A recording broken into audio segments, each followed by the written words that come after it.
So it is quite common that they have more than one social worker on each case, and they keep changing social workers over.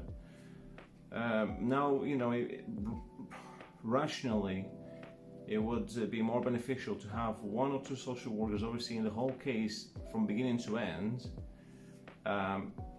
Why? Because they will be more informed, and therefore they will make a more informed decision, something that's more appropriate to the case at hand.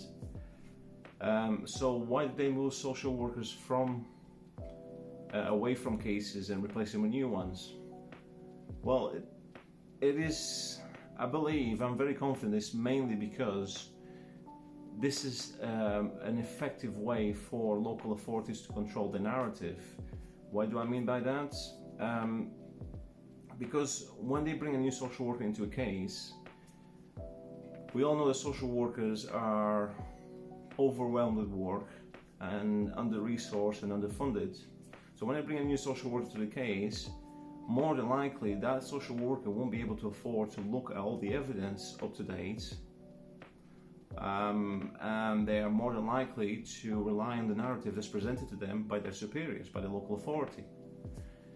So this gives the local authority the opportunity to leave out anything that's incriminating for them, as well as only including the facts that support their recommendations. So when a social worker comes in, particularly a social worker that is emotionally motivated to safeguard children, but it is still rather naive to how the whole system works. So when a social worker like that comes in, they come in believing that what they're doing is for the best interest of the children, unaware that they've been manipulated by the local authority and by their superiors. This happens way too often, and I can't say it happens in every case, but I'll be surprised if at least 90% of the cases have had more than one social worker. I know in my case, with two separate local authorities, I had 7 social workers in charge of the case, and that's not counting the social workers that supervise contact. Now that's just the social workers in charge of the case.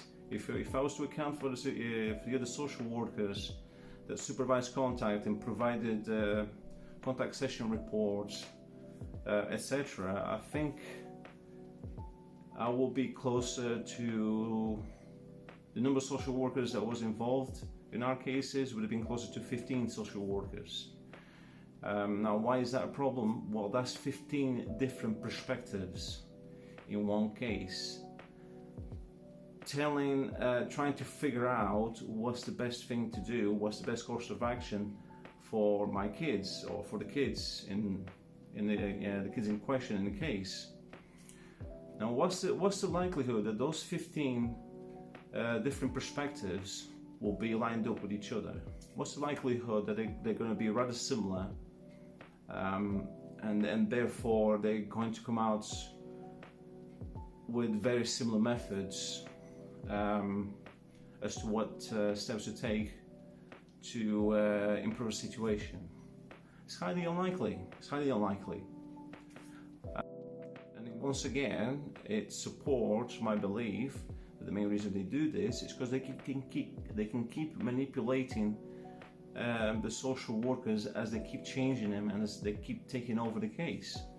I'm very familiar with a case where the parents had a new social worker take over the case.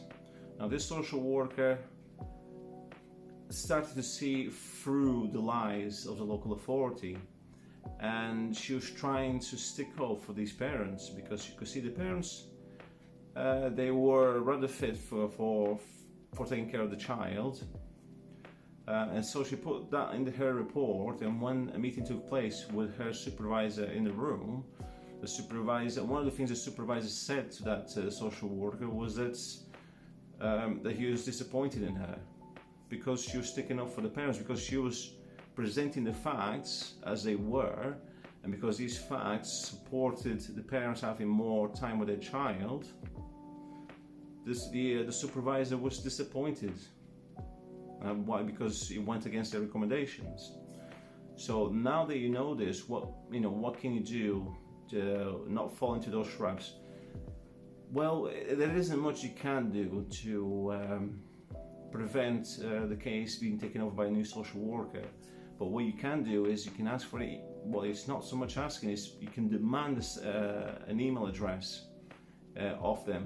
Send everything up to date to them.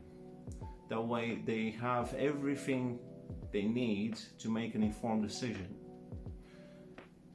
That will counteract the local authority leaving everything out that's incriminating to them, everything that doesn't support their recommendations. So that will counteract that. And even if the social worker doesn't look at it, if you decide to take legal action against the local authority, you'll have records that you sent all that evidence to every single social worker that's taken over the case.